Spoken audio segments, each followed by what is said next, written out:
This is not a budget that has splashy new announcements. Finance Minister Brenda Bailey delivered a hold-down-the-fort budget at a time when U.S. President Donald Trump's 25% tariffs signaled tough times ahead for BC's economy. Despite no new major programs, the budget is swimming in red ink, the deficit up by $2 billion from last year to $10.9 billion. The opposition is not impressed. They are just using tariffs as an excuse for their failure to manage the economy properly. This budget is a disaster.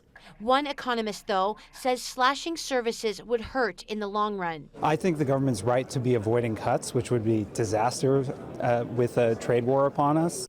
The budget was crafted under the assumption of 25% tariffs on all goods from Canada, 10% tariffs on energy exports, and some retaliatory tariffs. The government has set aside $4 billion a year in contingencies, which can be spent on tariff-related supports for workers and businesses.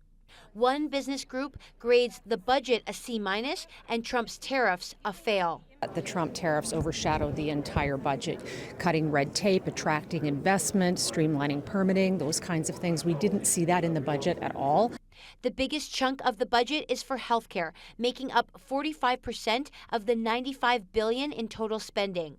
There's $5.1 billion set aside to build and upgrade hospitals, including the already announced new Surrey Hospital and new cancer centers in Nanaimo and Kamloops. But no new money for the promised hospital towers in Nanaimo and Langley. Investments in capital funding, those are important, but if you don't have the nurses, building extra beds are just going to be empty beds. Also missing is the NDP's election promise to have mental health counselors in every school and educational assistants in every classroom. We're sympathetic to the context the budget's coming under, but can't say we're not disappointed.